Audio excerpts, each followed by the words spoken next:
This is CGTN, China Global Television Network.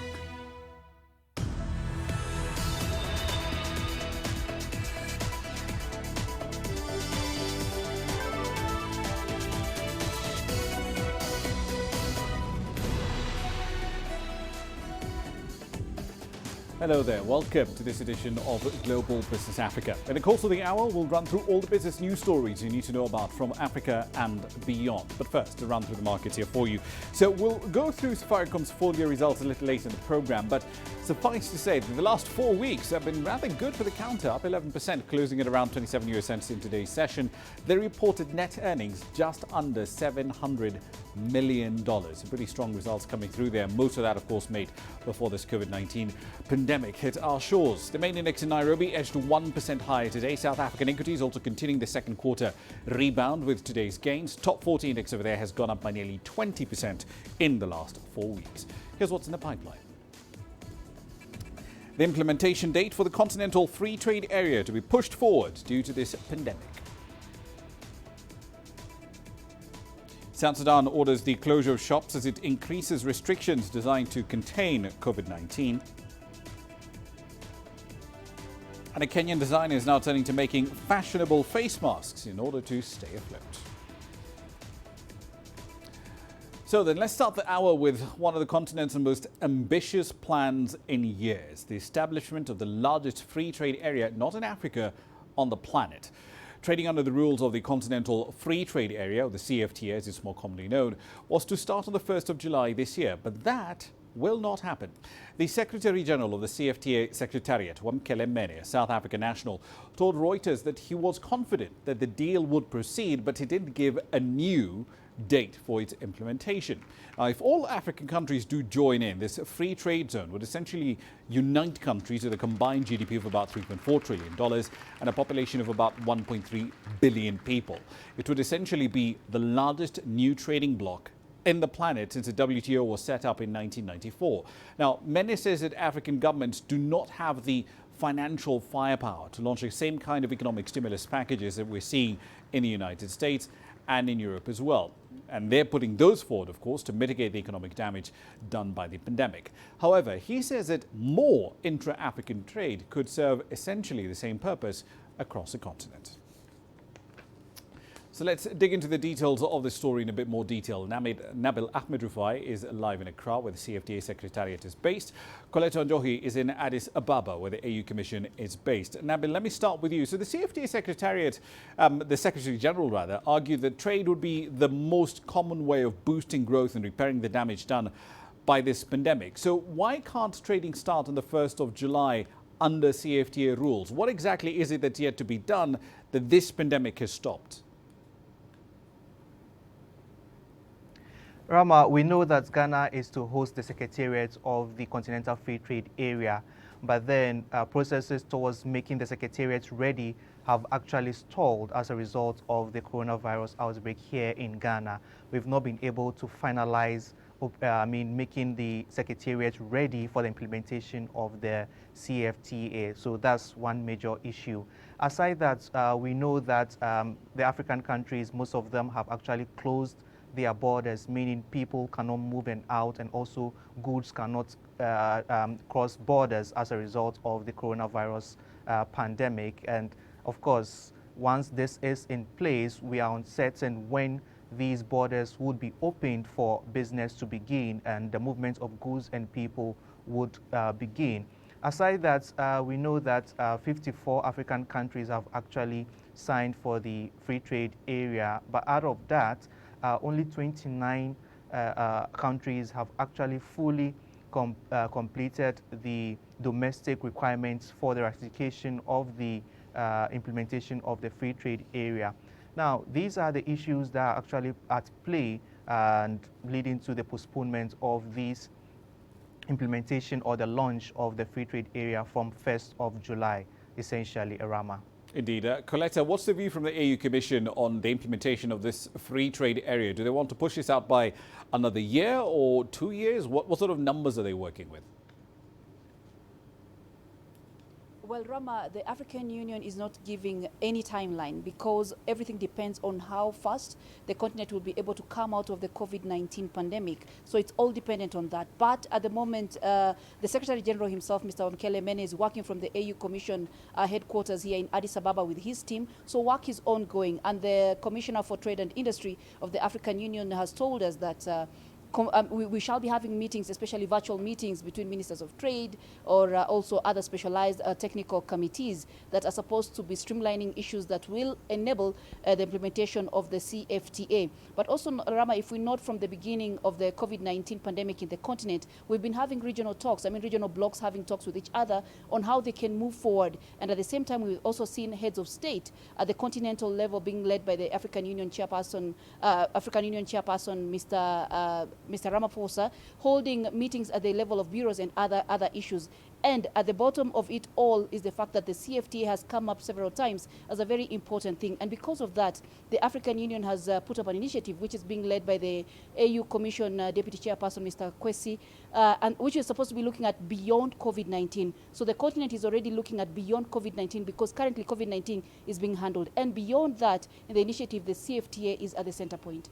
Right, Nabil, where do we stand at the moment on tariff negotiations? I know you mentioned other things, including the establishment of the Secretariat in Ghana, but tariff negotiations are right at the heart of this among countries and regional trade blocs. Have those been finalized yet? The tariff negotiations have actually not been finalized. What we know is that during the last AU extraordinary session, the African Continental Free Trade Area Council of Ministers had the members approve they having a meeting on 30th of May to actually finalize all the instruments for the implementation of the free trade area and the launch to begin on the 1st of July. But then that hangs in the balance at the moment due to the coronavirus pandemic. Now, with that meeting, which was supposed to be held in South Africa on 30th of May, these Council of Ministers were supposed to finalize the trade negotiations that will see the implementation or the launch of the free trade area. But then we know that negotiations are still ongoing, but as to how to finalize it, we are uncertain when that will actually take place at the moment, Ramah. Indeed. One last question for you, Coletta. How deep a cut to trade volumes within the continent does the AU Trade Commissioner expect to see this year because of this pandemic? Well, Ramah, if we look at the report that has been released by the UN Economic Commission for Africa, it is painting a gloom picture if it says if the continent does not take COVID-19 combating issues seriously. It is saying about 3 million jobs may be lost, talking about African currencies losing their value or depreciating. It's talking about some businesses, the private sector, which is supposed to be the engine of the growth of the CFTA. Some of the businesses are failing to rise up again after COVID-19. It's talking about less export income from exports, especially for countries that are dependent on oil, dependent on things, other items that they are exporting to countries that are now affected and can't buy as much as they used to. So there is bound to be less money within the continent, if I may use those words. And now we have Africa that has now a high debt relief burden that it has to cope up with after COVID-19. So all these are going to impact the financial muscle of the continent in prioritizing the issues that it wanted to in the CFTA. But Ramah, economists are also advising suggesting that it's a good moment for the for the continent to put on its thinking cap and to look at prioritization. For example, prioritize when it goes to the CFTA, prioritize more on the medical supplies, manufacture of or creation of medical hubs. For example, putting up more businesses through digital economy and promoting that, and also ensuring that the continent keeps talking to each other and ensuring that regional blocks become even much stronger, even with the CFTA. We're already seeing some countries offering and showing their prowess in different manufacturing. For example, Senegal, we've seen Uganda saying it can produce more. We've seen Kenya doing a lot with ventilators. So that is something that can be more explored after the CFTA. But all this will depend if the continent comes out of the COVID-19 together. And that's why the African Union is encouraging African continent to have concerted efforts in coming out or combating COVID-19. The faster we come out of the COVID-19 impact, the faster we'll be able to implement the CFTA, of course, with higher priorities on different sectors. Indeed, we'll leave it there for the time being. Colette Njohi there live in Addis Ababa tonight, and of course Nabil Ahmed Rufai a little earlier on, of course, as well in Accra in Ghana. Now, on to East Africa, Uganda to be specific. Authorities there have started a mass testing initiative that targets a very specific class of people, transportation workers. A number of truck drivers crossing the border into Uganda, specifically from Kenya and Tanzania, have been testing positive for COVID-19. To date, Uganda has recorded 79 cases and 0 deaths from this coronavirus. CGTN's Hilary Ayasiga filed this report.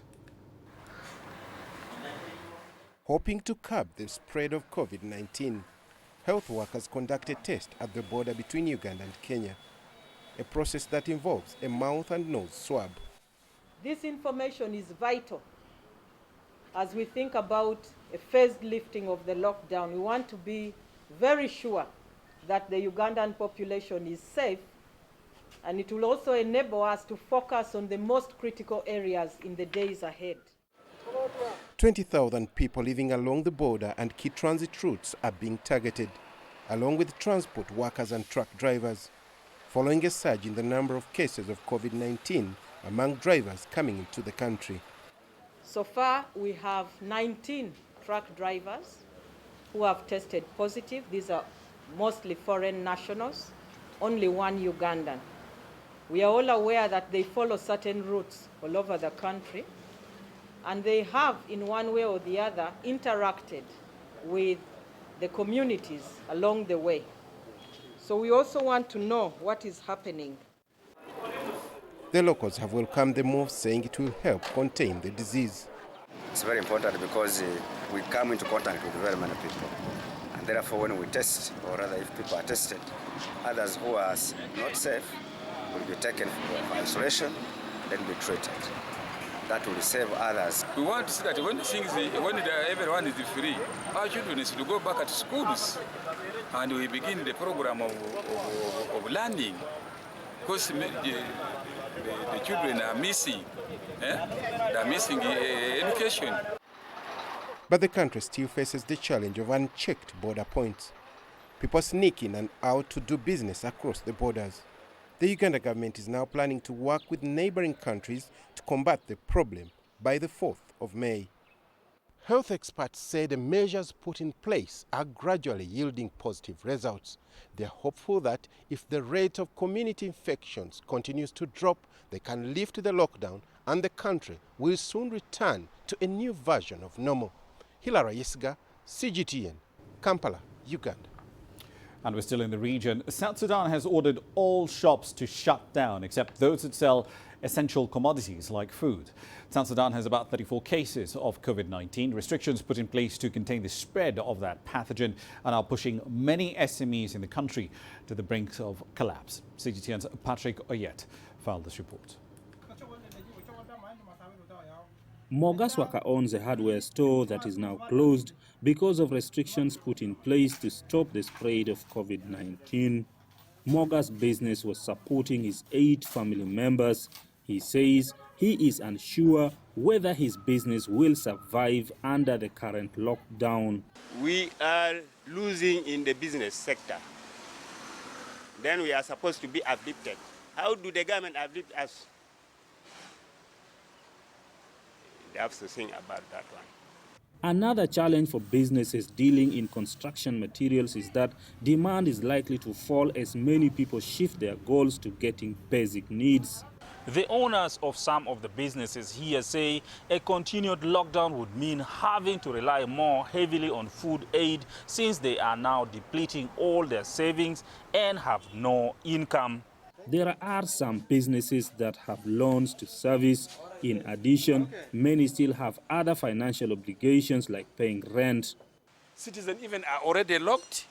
They are not getting anything, either food or what, because they lack money. So the best thing is if the traders plus the community could be assisted by food, which is fine.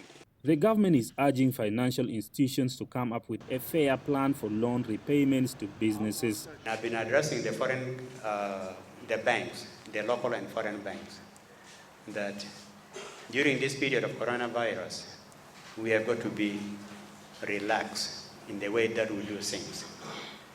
There are some certain things that we have got not to be really strict because of the situation we found ourselves in. Small business owners like Mogaswaka are urging the government to waive taxes so that their businesses can stay afloat until the lockdown is lifted. But a lifting of the restrictions put in place to control the spread of COVID-19 is not yet in sight. Patrick Oyet, CGTN, Juba, South Sudan.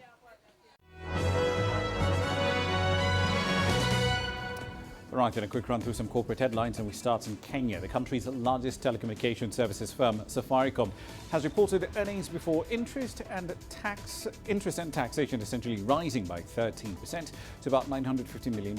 Revenues from mobile data was up 12% year on year to $383 million, while revenues from its M-Pesa financial services business was up 12.6% to nearly $800 million. Safaricom CFO Satish Kamath says that the earnings growth was also driven by the first ever drop in operating expenses. Safaricom is partnering with Google, in fact, to offer 1 million affordable smartphones to boost data consumption among its tens of millions of clients. In South Africa, the retailer Edcon will file for bankruptcy protection in the days to come. It essentially becomes the country's first major corporate casualty of this pandemic. Edcon said it had lost at least $108 million in sales since the pathogen got to South Africa in early March. The government then responded with a nationwide lockdown that forced non-essential shops to close. That hit, coupled with the decline in collections from debtors, has meant that the company is essentially unable to pay suppliers and creditors in the months of March and April. Further afield, Barclays PLC has set aside $2.6 billion to cover a likely spike in loan losses as thousands of its corporate and retail clients are battling to cope with the fallout from the COVID-19 pandemic. The British bank booked first quarter pre-tax profits of $1.15 billion, down 38% year on year, and well shy of the $1.58 billion average that analysts had forecast. And finally, the world's largest movie theatre operator, AMC Entertainment, says it will no longer play any Universal Studios films in any of its theatres around the world. That comes after the Wall Street Journal quoted the NBC Universal CEO, Jeff Shell, as saying that he expects to release movies simultaneously in theatres and direct-to-home formats, essentially on streaming services, Hulu, Netflix, that sort of thing. AMC has 1,000 theatres, and it views the proposed move as one that would essentially break its business model. That's a run through your company headlines.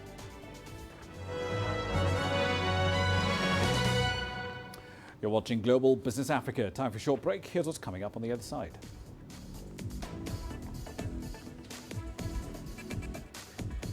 Nigeria to receive an emergency funding line of $3.4 billion from the IMF. And we look at the initiatives across the continent to cushion the most vulnerable from the effects of this pandemic. There's more to this place than just glorious landscapes. There's more to it than just, say, Table Mountain or glorious, endless salt flats. There's more to it than countries that are home to some of the deepest mines in the world. There is so much more to this place, even if it is home to some of the finest diamonds on the planet. It is the sheer diversity of the people who call Southern Africa home, and the relentless drive to make it a better place that make it so special. And we know that because this too is home.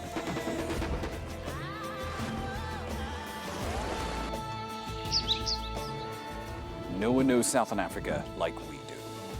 CGTN, see the difference.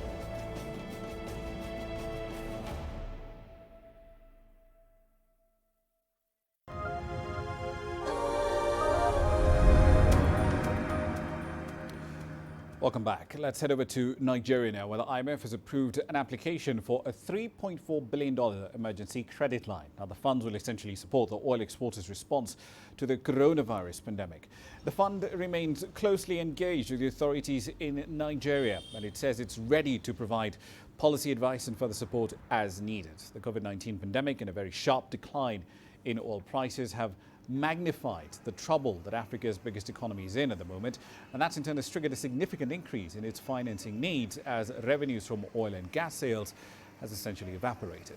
Even with a barrel of its light sweet Bonny Light crude going at about $10 a barrel, Nigeria is still having troubles finding buyers for its largest export and source of government revenues.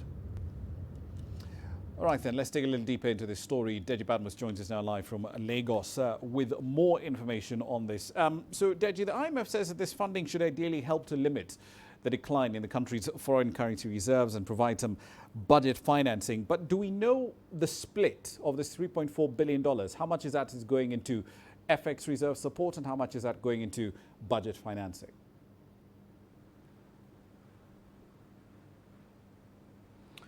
Well, thank you very much, Ramah. The government has actually not disclosed that, other than what the IMF has said and other than what we know, that it's actually going into budget support. I mean, the funding now going into budget support, palliatives, support the COVID-19 fight, and of course, and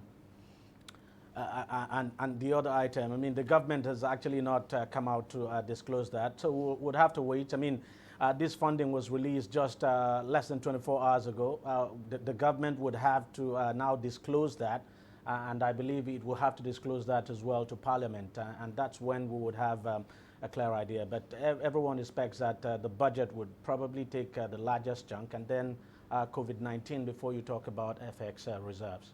Indeed. So the CBN also has devalued the Naira a bit, down 7% or so to around 389 or so to the dollar in the last 4 weeks or so. But should we expect further devaluations now that this sort of support is coming in from the IMF?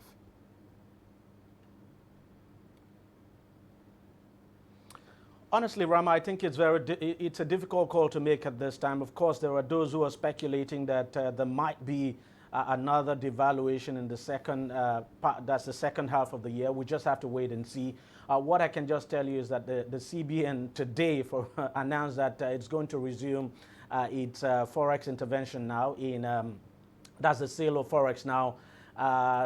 That's in the interbank window. So it says it will begin the sale of forex, for instance, to SMEs, and it will also begin to sell forex to BDCs as soon as flight operations resume. So we're going to see the CBN resume its intervention, and it says it's going to continue that for as long as possible. So that does not indicate that, it plans to devalue in the future. But you never can tell. I think everything would have to depend on how this whole COVID-19 pandemic thing plays out and what happens in the international crude oil market. If things, go south in those regards, then the CBN may have no choice than, basically devalue. Indeed, and of course we're seeing some rather interesting developments on the forwards and the black market side as far as the Naira is concerned. But let me turn to oil since you mentioned that. Bonny Light, that was priced at a discount of about $4 a barrel to dated Brent. But even at these prices, because Brent contracts for June are now flogging around $21 a barrel, so that would place a barrel of Nigerian crude around $18, $17 a barrel. Even at those prices, can Nigeria sell oil? Is it finding any buyers?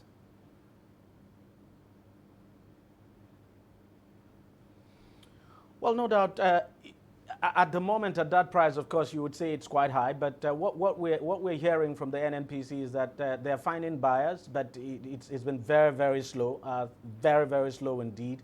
But they're finding buyers. But you still have a huge amount of cargoes now, right there in the open sea now. And, you know, Nigeria lacks storage facilities. So, and that's the reason why, for instance, in the new OSPs now, it's issued for May, for May now. I mean, it's actually provided a lot of discounts now across the key grades of Nigerian oil. So no doubt it's quite tough. The NNPC GMD made that very clear, and that quite a lot of oil is still unsold, but that gradually they're finding buyers. So everything would still have to depend on how things shape out now with the ease of restrictions now we're beginning to see across the world. Maybe demand will pick up. Indeed, we'll see how all of this does play out. Deji Patmos live in Lagos. Thank you very much for your time this evening. Now let's move on to South Africa. The COVID-19 lockdown in Africa's most industrialized economy is taking a bitter toll, even on businesses that are still operating. A survey conducted by Statistics South Africa indicates that over 42% of the country's businesses are running out of financial resources to keep running. Sumitra Naidu filed this report. Jose Tenente and his family have been running this food business in Randburg for over 30 years. One would expect it to be thriving in a sector that's essential services and allowed to operate during this lockdown. But it's not. The stringent rules are affecting other areas of Jose's business. The fast food side is closed and delivery trucks stand idle. 6 trucks now standing with no deliveries, going out, a major stock loss that we had in stock that was built up, and once the lockdown was initiated, all that stock was going to waste. We've got a lot of customers that still are helping us, supporting us, coming through. They dedicated and loyal customers, so we are very grateful to them. Jose Tenente is still open, but the bulk of his business forms a bigger part of a food chain that supplies restaurants. That part of the business has ground to a complete halt. The president has announced a move from level 5 to level 4 restrictions in the lockdown from the 1st of May. This means more, but not all businesses will be able to reopen, and only a limited number of employees will be able to return to their posts. A major blow to our staff. Because of that, we've had to let some staff stay at home. We can't have all the staff, so we've been alternating staff between trying to give each one the chance to work 2 weeks, 2 weeks. Government is making more funding available to help businesses and ordinary South Africans during this time. To date, the president announced $42 billion in various relief efforts. But getting access to relief funding is not easy. We need departments such as the small business department to be able to accelerate the time it takes agencies such as CIFA to pay attention to small businesses and also to respond to them for applications that they've made for financial relief. It doesn't make sense that a business applies and it only receives an answer possibly even a month later when it has got pressing challenges. The delay in distributing these rescue packages is putting a strain on many businesses. If they shut down, unemployment will go far beyond the record high that it's at now. Many companies are already laying off their workers to cut costs. But Tenente and his family are trying to save their business and their employees' jobs. Sumitra Naidu, CGTN, Randburg, South Africa. Still in the country, South Africa plans to increase welfare provisions to help poor households which are currently suffering because of that nationwide lockdown that you've heard about in Sumitra's story, that's essentially aimed at helping the country to contain its coronavirus outbreak.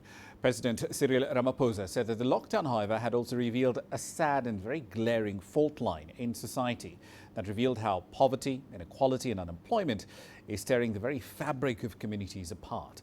Here's CGTN's Angela Coppola with that story. The Boysons Station squatter camp in Johannesburg CBD is a community in crisis. Most residents are unemployed due to the coronavirus, living from day to day, despite receiving a social grant. I even go to dump to take food for my kids so that I can eat. I have a social grant for 2 kids. That is not enough for me while I'm staying at home. Residents at the squatter camp say there's been no local government involvement in their plight. Even our councillor, he don't even come here to check how we live. No social development coming here, so no government comes here to help us. Several weeks ago, the Human Settlements Minister announced that residents in some informal settlements would be moved. I'm willing, if they can do, they remove us in this informal settlement. At least they found somewhere that is very good for people. Because here we are staying as like we are animals. Got kids that we are raising here is not good for us. And our kids, now they don't go to school because of this lockdown. We don't have food. We don't have nothing. We are suffering, guys. We are suffering. Some see the restart of the economy announced by President Ramaphosa as an opportunity to make structural changes. So we have to use this opportunity to really reconstruct the political economy of the country and decrease the inequities in our countries. And I think it's a golden opportunity. If we don't take this opportunity, then I'm not sure, what other opportunity we are looking for. While social grants are to be increased for a limited time, the recipients' lives won't change. People are suffering and they're struggling as well. There's no food, there's no water, there's no sanitation, and they're living like animals. This has to change. I'm Angelo Coppola for CG10 in Johannesburg, South Africa. Now, in Senegal, authorities over there have launched a campaign to distribute food aid to vulnerable citizens as the country remains in a lockdown designed to curb the spread of COVID-19. The country's Minister for Community Development, Mansour Faye, has handed out the first food kit in a suburb just outside the capital of Dakar. Over 3,000 such kits will be distributed in the area in the next 10 days. The minister said that 1 million households around the country will get a package that contains cooking oil, sugar, pasta, rice and soap worth about $110. So far, Senegal has reported over 880 cases of COVID-19. 9 people have died so far as a result of that infection. Malawi is also launching an emergency cash transfer program that's targeting about 1 million people and small businesses affected by this pandemic. President Arthur Peter Mutharika says that eligible households will get a monthly payment of about $40 that essentially matches the country's minimum wage through mobile money services. Transfers start in the month of May. This is targeted at strengthening the ability of the most vulnerable and the low-income households in the country to cope with adverse conditions during this pandemic. Malawi has reported about 36 cases of COVID-19. 3 of them have died. The country has suffered from quite a bit of economic stagnation in recent years. It's led to increasing unrest over a steep fall in living standards. Just last week, the World Bank said it had approved a $37 million funding package designed to help Malawi respond to this pandemic. Time for a short break. You're watching Global Business Africa. Here's what's coming up next.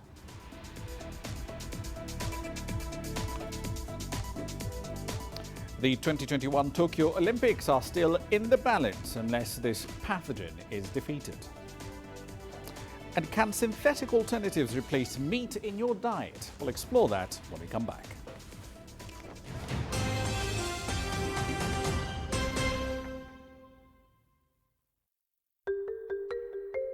How will your world change today?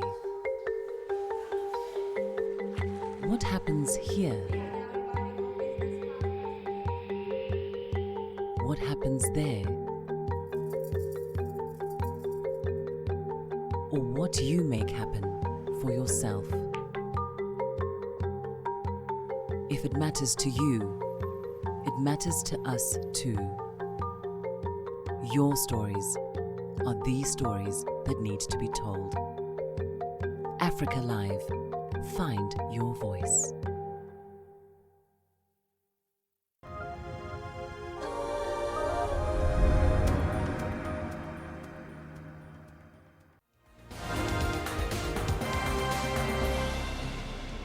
Welcome back. Let's recap some of the stories making your headlines at this hour. Starting in Guinea-Bissau, the country's Prime Minister, Nuno Gomes Nabiam, has tested positive for COVID-19. According to the country's health minister, 3 other government officials have also tested positive for this new virus. They were diagnosed on Tuesday and now they've been quarantined in a hotel in the capital, Bissau. Elsewhere, Libya's government of national accord is accusing the eastern-based military commander, Khalifa Haftar, of seeking to stage another coup d'etat. This comes after Haftar claimed he has the mandate to lead the Libyan people and the country as a whole. At the same time, the Libyan parliament wants a new constitution as part of a new political roadmap to end the country's ongoing civil conflict. Somali rights groups have welcomed a decision by the US Army to investigate the deaths of civilians killed in American drone strikes in Somalia. In a rare admission, the United States acknowledged that civilian casualties did occur in its airstrikes in Somalia. The announcement was made through AFRICOM, the US Africa Command that tends to oversee military cooperation between the US Army and nations here in Africa. And finally, many Muslims in Nigeria are fasting without some traditional practices due to the coronavirus pandemic. That in turn has forced people to embrace social distancing. Muslims around the world are currently observing the holy month of Ramadan. That's a run through your headlines.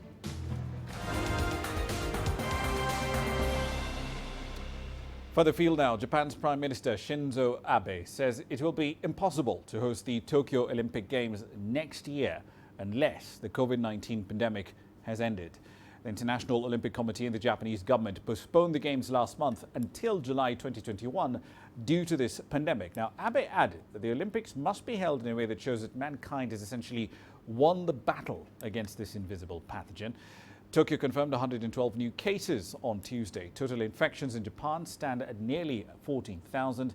413 people have died so far in the country from this virus. And we're still in Japan. Golden Week starts on Wednesday, the 29th of April. Now, normally this is a holiday season that marks one of the busiest times for travel within the country. But with a number of COVID-19 cases continuing to rise, many residents are instead planning to stay at home, as Grace Lina reports from Tokyo. At this time of year, Mary Hatanaka is usually on her way out of the city. I will be on the bullet train right now and on my way to my parents' home. Japan's Golden Week holiday is a key time for travel and visits to faraway family members. But this year is a little different. All of Japan is under a state of emergency due to the coronavirus pandemic, and people here, like many other places around the world, are being urged to stay put for the holiday. As I have explained to my family that we've got to make sacrifices this year because and it's not only for my health and for their health, but also for other people not to get infected. The government has warned that infections are not slowing as they had hoped, and there are fears that over the holiday, the situation could get significantly worse. We must avoid cases where people in cities that have a large number of infected cases go to local areas. This will create our biggest fear, which is a rapid nationwide pandemic.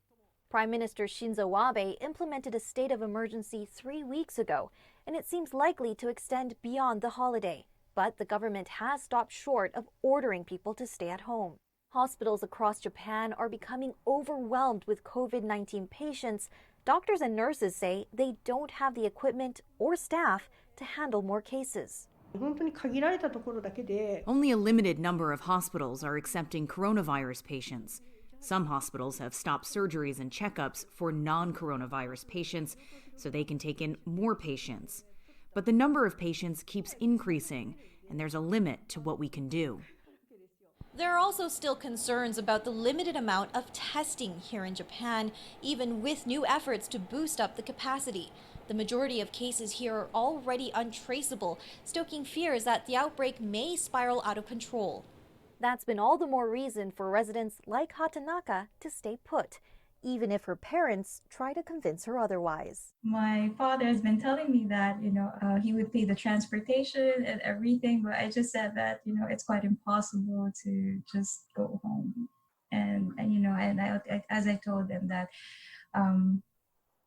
we should take care of our health. That is the most important, so that we could still see each other next year. She says in the meantime, she'll be spending her Golden Week with her parents through a video chat instead. Grace Lee, CGTN, Tokyo. The world's largest flower producer is going through a dramatic slump in sales. And in fact, the use of the word dramatic in this context is a bit of an understatement. But this in turn has forced growers in the Netherlands to destroy their stocks on a massive scale. CGTN's Stefan de Vries filed this report. This is Sandra Munster. With her husband, she produces 12 million bulbs and flowers a year. April and May are usually the busiest months. But this spring, 80% of all flowers have been destroyed. It's a big impact in our business. First of all, because of the price of the cut flowers. It went down hugely mid-March. All export went down, so that is a big problem.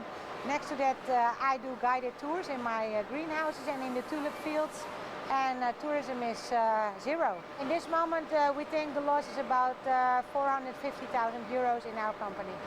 The Netherlands is the largest flower producer of the world. More than half of all the flowers sold come from these massive and colorful fields in the west and the north of the country. But since the coronavirus outbreak, flower shops around the world have closed and sales have plummeted. It happened with one blow. Within 1 or 2 days, there was no demand for flowers anymore. As well as within the boundaries of Europe, but also international, there was no question for flowers anymore. So it collapsed in 2 or 3 days. Ja Bond has negotiated an important aid package from the Dutch government. There will be a special fund for our sector, for the agriculture. So we're very glad with that. There's 600 million euros in it. And now we have to make sure that companies who are healthy, they don't go broke. No. So that's the main cause of this fund. And we are now, at the time as we speak, we are making a program to make an honest program that everyone gets his share. Munster hopes this will be enough to keep her family business afloat. We are the third generation farming here, and my father-in-law and his wife, my mother-in-law, they started this company after they took over from grandfather. So of course they're worried if we can survive. The tulip is the national symbol of the Netherlands. But now these iconic flowers are silent witnesses of the corona crisis. The growers in this region are still optimistic. But they also know that if the crisis lasts much longer, their future will be increasingly uncertain. We stand up straight, keep your back straight and look to the future. And next spring in April, the flowers will bloom again in the fields, for sure. Stefan de Vries, Slootdorp in the Netherlands, CGTN. Now, earlier on Wednesday, China's State Taxation Administration released first quarter tax revenue data. It's pretty grim. Revenues are down over 16% due to the pandemic. Here's CGTN's Wu Guoshu exploring how tax cuts are providing some relief for enterprises. China cut out 742.8 billion yuan worth of taxes in the first quarter this year. That's about $105 billion US. The State Taxation Administration says that's partially due to new policies aimed at helping market players overcome the impact of the COVID-19 pandemic. The cut is composed of two parts, 318.2 billion yuan from the new policies to support pandemic control and social economic development, 424.6 billion yuan from tax reduction policies that began last year. The nation also rolled out policies including expanding automobile purchasing and other measures to help market players, especially medium, small, and micro enterprises, to overcome difficulties. The government also is allowing refunds on taxes for some exporting companies. After the adjustment, all exported goods, except those dealing with heavy energy consumption, heavy pollution, and resources, can get refunds on the taxes they pay, so zero tax for them. This helps those companies improve international competitiveness. The tax data also reviews business performance. Officials say that from February 20th, when the pandemic eased and work resumed, Chinese companies' sales revenue recovered to 95% around this same time a year ago. Manufacturing industries are also on the mend. Their sales revenue reached 99% compared to this period in 2019. Nearly half of the companies performed even better in industries like food and metal production. High-tech industries are leading the recovery, surpassing comparable income from 2019. Tax officials said telecom appliances and medical equipment production performed best. Demands from working at home and online education have helped new industries develop quickly. Residents' telecom services, internet service, and digital cultural services saw more comparable sales income from last year.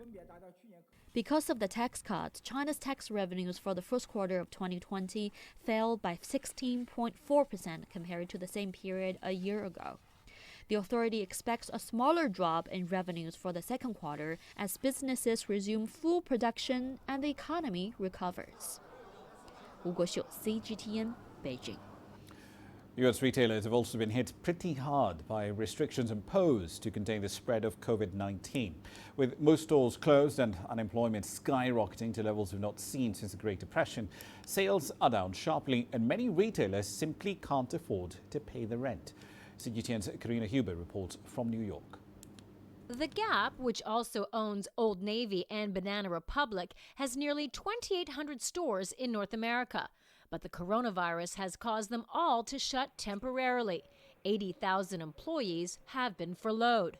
The company, which is struggling financially, stopped paying rent as of April, saving it $155 million. The Gap is just one of many commercial entities suffering amid the coronavirus outbreak in the United States that have failed to pay their rent. Others include Staples, Subway, and Mattress Firm. A record number of Americans are now out of a job, and shopping has come to a screeching halt. Retail sales were down 8.7% in March, the biggest decline on record. Some retailers are arguing the pandemic constitutes an event outside their control that prevents them from fulfilling contracts, triggering so-called force majeure clauses. Just because there's a force majeure clause present in a lease doesn't mean it's an escape hatch for the tenant. It might give them some relief in certain instances, and in other instances, not at all. McGuire expects heavy debate in courts over whether the pandemic constitutes a force majeure. Commercial real estate expert Glenn Spiegel says some are under the false assumption they don't have to pay their rent. All of the rent will become due at some point, and they'll end up in litigation. And while the litigation will take a long time to resolve because there will be an influx when the courts open, it still will happen. Many landlords have mortgages and need the rental income to service their debt. Spiegel says landlords are generally willing to make concessions to keep their tenants. By the same token, the property owners, the landlords, are going to look to the government and say, look, we're deferring all of this rent, but our taxes are due, our mortgages are due. What kind of relief can you give us? What's abundantly clear is the retail crisis is having a domino effect, one that some worry could lead to a wider financial crisis. Karina Huber, CGTN, New York. Now, as agriculture supply chains are getting wrecked by this pandemic, you're very likely concerned about shortages of stable items like meat, for example. But this is where synthetic alternatives think they might actually be able to plug that shortage. KFC, for instance, has now started offering plant-based chicken nuggets. In China, Starbucks has also launched a plant-based meat menu, meat in quotes obviously, in the country. But can these synthetic lab-grown alternatives really replace meat as we know it in the long run? CGTN's Chen Tong sought some answers on what's hot tonight. Fast food chain KFC is famous for its burgers and fried chicken. But starting this week, it's offering man-made chicken nuggets in 3 Chinese cities. The new products are made with protein from soybeans, wheat and peas. Supplies are limited. Customers need to book their orders in advance. I think the only difference is taste. There are water chestnut in them, so they are more crispy. Otherwise, there's no big difference from real nuggets. I feel safer because they're not meat. It's something new to try. If you want something with plenty of calories, usually come to a fast food restaurant. But even now, the fast food chains have healthier chicken nuggets. It seems like there's a competition starting among well-known brands to see who can turn the plant-based foods fastest. Starbucks is also using plant-based meats in 5 new lunch boxes that are part of its environmental protection promotions. They say it tastes almost like the real thing. We take out some dietary fiber from plants and combine them with starch. It's not meat, but the taste is nearly the same with real meat. The prices for these new offerings are not cheap. KFC is now promoting the plant-based nuggets at an introductory price of 1.99 yuan for 5, but has not yet decided on a final price. The Starbucks lunch boxes cost around 60 yuan, a good deal more than its ordinary meals. The high prices come from the high costs of making the veggie meat, which in turn results from the relatively small market for it.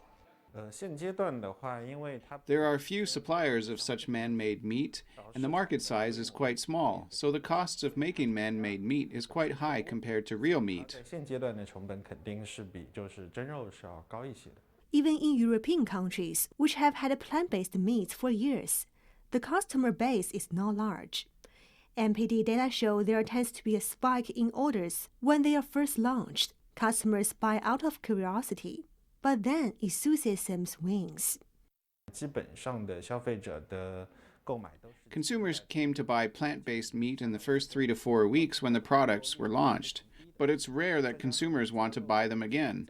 In the United States, plant-based meat only accounted for 0.1% of all the meat consumption. It's really a tiny market. So whether man-made meat can sustain itself in China's market still remains very much a question. For now, industry insiders say that the launch by well-known brands of plant-based meats in the China market is best viewed as a marketing strategy rather than a product launch. Starbucks say its plant-based products will be on the menu in the future.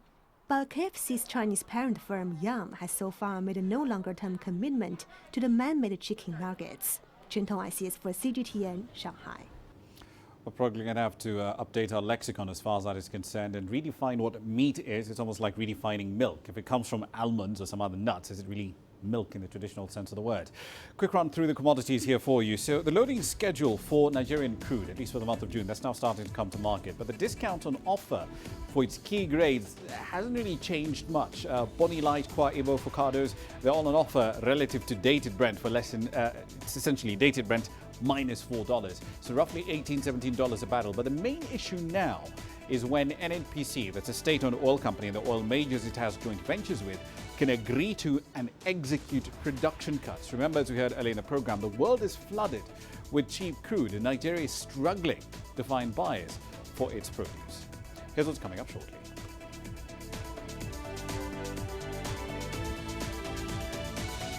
We'll introduce you to a Kenyan designer who's turning to fashionable face masks in order to stay afloat. Stay tuned. Images may appear to be identical, but looks can be deceiving. The difference is not always obvious. It has to be discovered. There are always different sides to a story. We put the focus on the details. To see more, to understand better. CGTN. See the difference.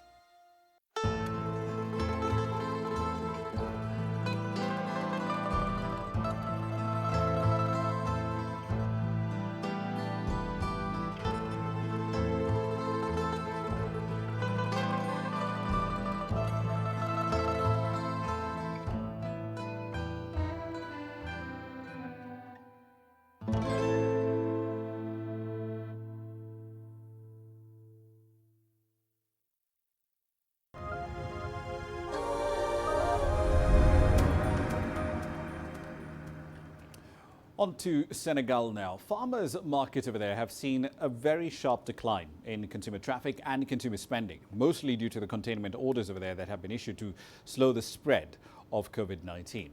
But that in turn has presented an opportunity for a condiment seller to expand her business through a home delivery service in the capital of Dakar. CGTN's Beryl Oro now reports on how this pandemic is compelling companies to adapt and adapt quickly if they are to survive.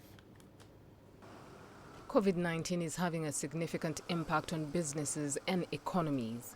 Small and medium-sized businesses are fighting to turn the massive challenges into meaningful change. Because of the coronavirus, it is not easy for some women to go to the market and run errands, and most of them need someone to do those errands for them to avoid contact with people. Korasi says clients place their orders by phone or by SMS messages, and once all the orders have been placed, the delivery men on scooters do the door-to-door deliveries. To avoid spreading the virus around us and not contaminate others, we are obliged to limit our movements. Home delivery allows us to fill this gap because we receive our groceries at home. It allows us to do our daily cooking without having to move around and expose ourselves to the virus. Since the coronavirus entered Senegal, our deliveries have increased. Every day there are orders and we ensure they are delivered. Not all women can go out, especially since some markets are closed. There are days when I alone have more than 15 deliveries to make to different clients. The cost of condiments vary between $3 and $8 depending on the products and the quantity ordered by each subscriber. For each order, the customer pays just under $3 for delivery. Frankly, we make a lot of money because people do not leave their house. So the best thing for them is to make orders and have them delivered to their homes. Of course, we don't welcome that because it's dangerous, but it's not easy to stay confined to one's home. Senegal currently has more than 250 confirmed cases of the coronavirus, including more than 120 cured cases and 2 recorded deaths. The authorities have recently tightened the measures by extending the curfew for another 30 days. Beryl Oro, CGTN. One last story for you in this segment. Kenya's fashion industry has been hit particularly hard by this pandemic. The majority of fashion events have been cancelled or postponed, some into the fourth quarter, some into next year. Demand for new clothing to be showcased on the runway, that's virtually evaporated as well. But some designers are now finding ways of weathering the storm. CGTN's Mohammed Abubakar filed this report. Monica Kanari is a fashion designer based in Nairobi. She has been in the Kenyan fashion industry for 18 years. She says the COVID-19 pandemic has proven to be a hard test for her career. Nobody's ordering any gown. Nobody's ordering any wedding dress. Everyone who had given us an order said, we wait. Monica says she has recorded many losses in recent days. She currently has 13 employees, many of whom are breadwinners in their families. But according to the executive board chairperson of the Kenya Fashion Council, the whole industry is undergoing an unprecedented decline. Some of the workers went home because either they can't be employed anymore, there's no money coming in, and given that a lot of orders were cancelled, so it has really affected the fashion industry. After closing her studio for 3 days and pondering what to do next, Monica came up with an alternative, making face masks. The same way we would do our custom clothes is how we would make our masks. So I started looking for suitable fabrics, what is good, what is comfortable, what is breathable, like what I'm wearing right now. Monica and her workers now produce up to 250 pieces of masks on a daily basis. And with social distancing becoming the new norm, only few customers come to her studio. She prefers marketing and selling her products on social media and later delivering them to her customers. We will make sure that we pack it individually for you. Whoever is packing will wear gloves and pack for you. But also we give you instructions on how to take care of it, how to wash it, how to use it, how to wear it, how to take it off. The Kenya government has made it mandatory to wear masks in public, but many Kenyans live hand to mouth, making the disposable masks a luxury they cannot afford. Do you choose whether to use a mask and throw it away every day, or do you put food on the table? I think for us we have a solution in terms of creating a mask that is reusable and can be used several times after wash. Surgical masks and N95 masks is not accessible, and of course we need to save them for the frontline users. I mean, we have doctors and nurses who are on the front line. Making masks accessible and affordable to the less privileged in society is a sure way of helping curb the spread of COVID-19 in Kenya. Mohammed Abubakar, CGTN. Quick run through the currencies as we wrap up the program. Kenya Central Bank made another rate cut today, took another 25 basis points off its policy rate, the CBR, bringing it to its lowest level since 2011 from memory. The embassy statement, though, made for rather grim reading. In part, the central bank did point out, and I'm quoting them here, virtually all hotel bookings for the second quarter of 2020 were cancelled. Now, for a country that's as reliant as Kenya is on tourism, that's a very dismal data point. The bank is forecasting growth this year of about 2.3%, but the World Bank has a relatively more pragmatic view, shall we say. It's forecasting growth at 1.5% as a base scenario, but a contraction of 1% in their adverse forecast. That's it for this edition of Global Business Africa. As always, we'd like to hear your thoughts on the content you've seen on the program in the last hour. There are many ways to get your thoughts back to us, all of them on your screens right now. I'm Ramah Nyang in the Kenyan capital, Nairobi. Thank you for your company in the last hour. The news continues on CGTN.